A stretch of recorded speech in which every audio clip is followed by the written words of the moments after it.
foco análise de exercício. E hoje nós vamos analisar o crucifixo invertido em pé. Confira aí.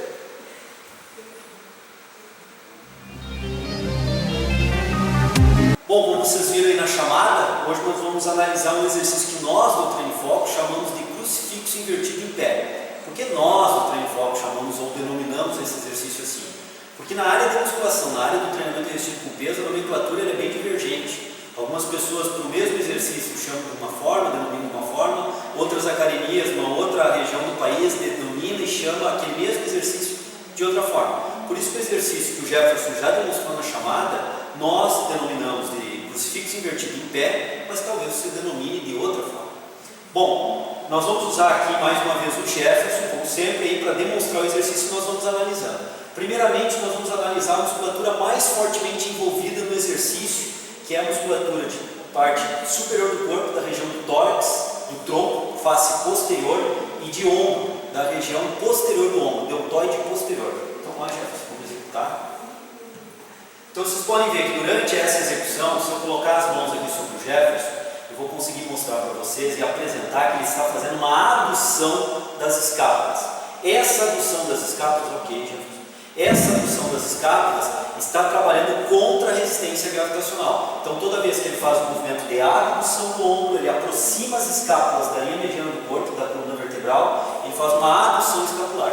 Essa adução escapular ela é produzida contra a resistência gravitacional por músculos de trapézio, região superior, medial e inferior do trapézio, mas principalmente a região medial do trapézio, e a musculatura também de romboides, romboide maior e menor. Você pode conferir no link aqui ao lado, o Treino em Foco Anatomia, onde nós discutimos essa musculatura para você fazer um paralelo e poder linkar legal essa musculatura que nós já apresentamos no nosso boneco anatômico com a discussão que nós estamos fazendo agora. Então vejam bem, relembrando, a abdução transversal do ombro exige uma aproximação das escápulas, que nós chamamos de adução, e a musculatura de romboide maior e menor e trapézio como um todo, principalmente a região medial, está atuando. Mas além disso, se nós analisarmos a musculatura e a região superior do corpo, nós temos o ombro fortemente envolvido na sua face posterior, que nós chamamos de deltoide posterior. E agora eu vou mostrar para vocês por que o deltoide posterior participa desse movimento.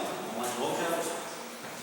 O movimento, a técnica de execução é a mesma, o Jefferson já estava fazendo antes, só que agora, ao invés de analisar a cintura escapular, as escápulas, eu vou analisar o ombro. Essa condição do ombro está abduzindo contra a resistência, que obviamente é para baixo. Essa abdução do ombro, ok, Jefferson. Nessa posição que o Jefferson apresenta, é uma posição transversal em relação ao eixo longitudinal do corpo. Por isso nós chamamos de abdução transversal ou horizontal, contra, obviamente, a gravidade. Essa abdução trabalha fortemente, ou exige, para ser executada contra a gravidade, exige de forma bem intensa, de forma poderosa, o deltoide posterior. Não o deltoide medial, uma tensão moderada, e zero o deltoide anterior, mas sim a sua porção posterior. E ainda considerando membros superiores, nós temos o tríceps braquial como um músculo atuante, também de forma significativa, de forma intensa nesse exercício.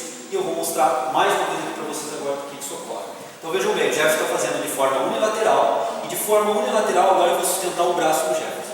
A ação gravitacional estende primeiro, Jefferson. A ação, ele está fazendo um cotovelo estendido, mas a ação gravitacional está produzindo no cotovelo essa movimentação de flexão do cotovelo. A gravidade age para que o cotovelo fique, veja bem, está relaxado agora, sob pêndulo gravitacional, o cotovelo está flexionado a 90 graus.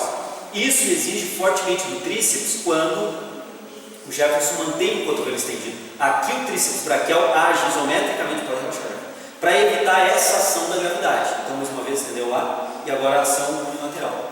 E aí a ação unilateral, então, tem uma exigência do tríceps braquial de forma bem intensa. Eu vou fazer uma anatomia palpatória aqui, para vocês perceberem bem, a tensão do tríceps braquial do Jefferson, relaxa, solta bem, e a tensão do tríceps braquial agora com o cotovelo flexionado, na mesma posição, e eu estou sustentando a posição do ombro. Okay. Então isso é a prova, através da anatomia palpatória, de que o tríceps braquial também está envolvido, mas de forma isométrica, com uma contração estática, mantendo a posição estendida do cotovelo, e a gravidade age no sentido de flexionar o cotovelo. Então essa é a musculatura de tronco de membros superiores envolvidas de forma direta na execução técnica do exercício. Mas nós temos outras musculaturas envolvidas que nós podemos chamar de forma indireta para manutenção da postura durante a execução dos exercícios, e é o que nós vamos mostrar agora. Então vejam bem, a execução do Jefferson, Essa carga que ele está tracionando está agindo sobre a cintura escapular, ok, tirou o peso e manteve a posição. Nessa posição de execução, a gravidade e os dumbbells estão fazendo essa força vertical sobre o tronco do Jefferson, empurrando para baixo, tensionando para baixo. E eretores da espinha e quadrado lombar, referenciando a coluna vertebral, estão sendo exigidos para manter as curvaturas normais da coluna vertebral, ou seja, o alinhamento da coluna vertebral. Isso é importante porque, volto a dizer, os dumbbells empurram para baixo, tensionam para baixo, e a manutenção da curvatura da coluna vertebral é feita por eretores da espinha e quadrado lombar. Então, a manutenção do bom alinhamento, do bom posicionamento da coluna vertebral, quando eu inclino à frente, sem curvar a coluna vertebral em flexão e manter essa posição, ela é feita por eretores da espinha e quadrado lombar. Mais uma vez, no link aqui ao lado, vocês vão poder perceber o treino de foco anatomia que nós gravamos referente a esse exercício para que vocês possam aprofundar a análise anatômica. Mas nós não temos aí isometricamente para manter a postura só a musculatura do tronco, que foi descrita agora, eretores e quadrado lombar, principalmente para a manutenção da posição do tronco. De novo, Jefferson na posição. Nós vamos entender que essa posição também, como um todo, ela tem que jogar todo o tronco para baixo, aumentando a flexão do quadril. Vejam bem, quando eu faço essa posição, a tendência do Jefferson é fazer uma flexão do quadril e alterar, como eu havia dito antes, a posição da coluna vertebral. Ok, Jefferson? Para manter essa posição de evitar uma inclinação acentuada da coluna vertebral à frente, o Jefferson atua fortemente e o executante irá atuar fortemente com o glúteo máximo e posterior de coxa, que nós chamamos de grupo muscular isquiotibial. Essa musculatura é fundamental para manter a posição do quadril, evitando que o indivíduo flexione demasiadamente à frente. Fechando o posicionamento para a execução do crucifixo invertido em pé, é um afastamento lateral dos pés, que não precisa ser excessivo, largura dos ombros um pouco mais, uma leve flexão dos joelhos, uma semiflexão dos joelhos, e aí a flexão do quadril sem alterar a curvatura da coluna vertebral, posicionamento do corpo, e aí a execução. Então nós conseguimos perceber que existem vários grupos musculares envolvidos nesse exercício. Grupos musculares fundamentais para a manutenção da postura, grupos musculares fundamentais para a execução em si do exercício. Esse é um ponto importante que você tem que visualizar no trabalho. Mais um ponto, Jefferson, para a gente comentar, pessoal? Sim, outro ponto importante também é a questão da segurança desse exercício. O que é a segurança desse exercício? É a manutenção da correta das curvaturas anatômicas, fisiológicas, normais e naturais da coluna vertebral.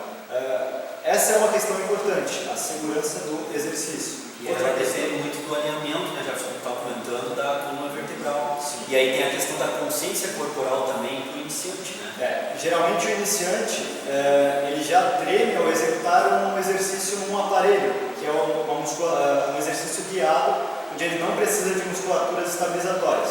Nesse exercício ele está em pé, uma posição que não é a posição anatômica, onde ele já tem uma consciência normal e natural. Ele vai fazer uma flexão do quadril, deixar o seu tronco quase a 90 graus, quase horizontalizado, e mesmo assim vai ter que manter essa posição e com os dumbbells na mão vai ter que executar o exercício. Então é um aspecto fisiológico de recrutamento de unidade motora para a questão dinâmica do exercício e para a questão estabilizatória.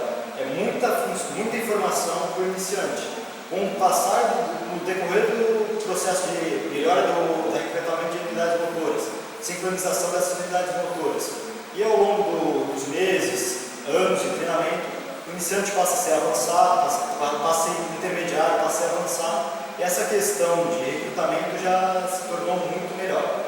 Então, esse exercício, a indicação mais para eles é para um indivíduo que já passou esses 2, 3 meses de treinamento, já passou a sua fase de adaptação.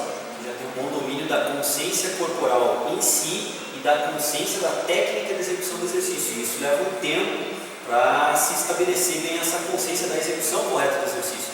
Por isso também o olhar do coach, do técnico, do preparador, do personal trainer que acompanha o programa de treinamento também é fundamental, verificar se você está fazendo a técnica correta. Porque muitas pessoas, ao flexionarem o quadril, tendem a flexionar também a coluna vertebral na execução. Isso se tornaria um erro e prejudicaria ou aumentaria o risco de lesão, como o Jefferson falou, diminuiria a segurança do exercício e até mesmo a eficácia, né? Tem a questão também dos braços de alavanca, né, Jefferson? Tem que ser cuidado aqui para não se ter pontos de descanso muito fortes, né, durante o exercício. Muita gente já perguntou em alguns vídeos de análise de exercício onde a gente não apresentou os pontos de descanso. Então, muitos seguidores nos questionam nos comentários dos vídeos ou no nosso nosso site. Então, o ponto de descanso nesse exercício seria onde? A verticalização dos braços. No final da fase excêntrica e início da fase concêntrica, onde você vai deixar a musculatura relativamente relaxada, porque não existe resistência contra ela. A resistência vai ser feita a partir de uma abdução transversal do ombro. De algum grau significativo disso, você passa a ter uma atuação mais forte da musculatura. Então vamos mostrar agora na prática, né, João, para o pessoal poder entender. Então vejam bem que o Jefferson não termina a fase excêntrica. Se ele terminar a fase excêntrica completa, ele vai ter ponto de descanso. Então a limitação é essa. Tem um ponto, vou mostrar unilateralmente, mas faz obviamente bilateralmente. Se ele descer até o final do movimento, ele já tem um relativo ponto de descanso onde diminui fortemente a tensão do grupo muscular. Então o que o Jefferson estava falando de ponto de descanso é justamente essa questão. Evitar ângulos nos quais a tensão muscular gerada pelo exercício se torna baixa ou muito baixa. E trabalhar em ângulos onde, devido aos braços da alavanca, a tensão muscular gerada ali se torna alta ou muito alta. Aproveitar ao máximo então a angulação dos exercícios. Mas quanto a isso, a gente chama atenção também que nós estamos lançando aí um novo projeto do Treino em Foco, que são cursos online, onde nós estamos fazendo aí um projeto piloto, um curso piloto, já estamos experienciando, sobre justamente essa temática de pontos de descanso. Esse primeiro curso online a gente pegou essa questão que muitos seguidores têm dúvidas. E no dia 30 de novembro de 2013, no turno matutino, a gente vai fazer esse curso explicando pontos mais aprofundados de biomecânica, cinesiologia dos exercícios de musculação sobre a ótica dos pontos de descanso. Então, se você tiver interesse em fazer esse curso, aprofundar o seu conhecimento sobre essa temática, você pode enviar um e-mail para cursos@treinoemfoco.com.br solicitando a inscrição no curso. A gente vai responder esse e-mail com as informações que a gente necessita e com os dados de depósito voluntário para você fazer o pagamento do investimento para esse curso. Na descrição do vídeo também existe o link do grupo do Facebook, que é o grupo dos cursos do Treino em Foco, onde a gente vai centralizar as informações e uma interação mais diretamente com o público. Se você quiser participar, é só clicar no link ali e solicitar a participação, que a gente aprova lá a sua solicitação. Isso é um novo projeto Treino em Foco. A gente pretende nesse curso aí sim aprofundar bastante. Embora a gente procure aprofundar, eu vou procurar trabalhar com a linguagem que você já conhece aqui da nossa postagem, uma linguagem que possa abarcar profissionais da área da saúde, profissionais específicos da educação física, acadêmicos de educação física e também os praticantes de forma geral possam entender essa questão das angulações, quais são os ângulos ideais para se trabalhar, quais seriam os ângulos que projetam algum grau de ponto de descanso naqueles ângulos, onde a musculatura na verdade não descansa completamente, mas ela diminui de uma forma significativa a tensão muscular, o que passa a não ser desejável num treinamento forte e pesado, que vem se buscar, por exemplo, aí, a hipertrofia muscular. Bom, acho que quanto ao crucifixo invertido aqui, Jefferson, em pé, a gente detalhou vários pontos da postura, a musculatura envolvida, da execução e alguns detalhes quanto a essa execução. E também tem essa questão do indivíduo mais avançado estar mais adequado a esse exercício, o indivíduo iniciante, por uma questão de consciência corporal, talvez não seja o exercício mais indicado no primeiro momento.